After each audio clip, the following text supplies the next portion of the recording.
भाई और बहनों नमस्कार। हाजिर हैं एक नए प्रेरक प्रसंग के साथ में, जिसका शीर्षक है कड़वा वचन। एक नगर में एक सेठ रहता था। उनमें हर अच्छा गुण था, परंतु खुद को नियंत्रण में रखने का गुण नहीं था। जरा सी बात पर वो इतने बिगड़ जाते थे कि आसपास के लोग भी परेशान हो जाते थे। खुद उनके घरवाले तक उनसे परेशान होकर के उस सेठ जी से बोलना छोड़ देते थे। किंतु यह सब कब तक चलता, वे पुनः उससे बोलने लगते। इस प्रकार काफ़ी समय बीत गया, लेकिन सेठ जी की आदत नहीं बदली। उनके स्वभाव में तनिक भी फर्क नहीं आया। अंत में एक दिन उसके घरवाले एक साधु के पास में गए और अपनी समस्या बताकर बोले, महाराज, हम उनसे अत्यधिक परेशान हो गए हैं, कृपया कोई उपाय बताइए।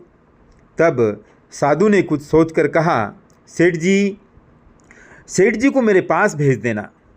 ठीक है महाराज, कहकर सेठ जी के घर वाले वापस लौट गए। घर जाकर उन्होंने सेठ जी को अलग अलग उपायों के साथ साधु महाराज के पास ले जाना चाहा, किंतु सेठ जी साधु महात्माओं पर किसी भी तरह का कोई विश्वास नहीं करते थे, अतः वे साधु के पास में नहीं आए। तब एक दिन साधु महाराज स्वयं ही उनके घर पहुंच गए। वे अपने साथ एक गिलास में कोई द्रव्य पदार्थ भी लेकर के गए थे। साधु को देखकर सेठ जी की प्योरियां चढ़ गई। सेठ जी को बहुत ज़बरदस्त गुस्सा आ गया, परंतु घर वालों के कारण वे चुप रहे। साधु महाराज सेठ जी से बोले, सेठ जी, मैं हिमालय पर्वत से आपके लिए यह पदार्थ लाया हूँ, जरा पीकर देखिए।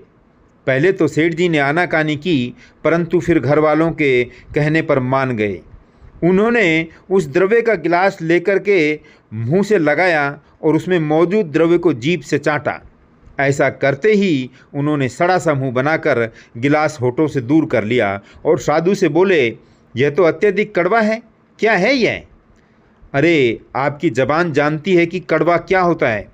साधु महाराज ने कहा, यह तो हर कोई जानता है। कहते समय सेठ ने रहस्यमयी दृष्टि से साधु की ओर देखा। नहीं, ऐसा नहीं है। अगर हर कोई जानता होता तो इस कड़वे पदार्थ से कहीं अधिक कड़वे शब्द अपने मुंह से नहीं निकालता।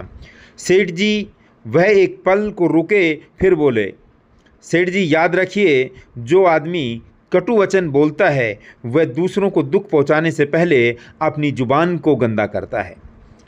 सेठ जी समझ गए थे कि साधु ने जो कुछ कहा है उन्हें ही लक्षित करके कहा है। वह फौरन साधु के पैरों में गिर पड़े, बोले, साधु महाराज, आपने मेरी आंखें खोल दी।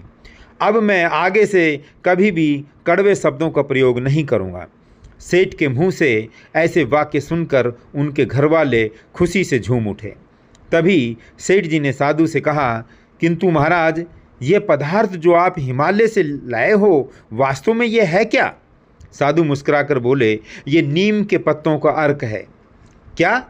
सेठ जी के मुंह से निकला और वे फिर धीरे धीरे मुस्कुरा दिए। साथियों, इस प्रेरक प्रसंग से हमें यही शिक्षा मिलती है कि कड़वा वचन बोलने से बढ़कर इस संसार में और कुछ कड़वा नहीं है।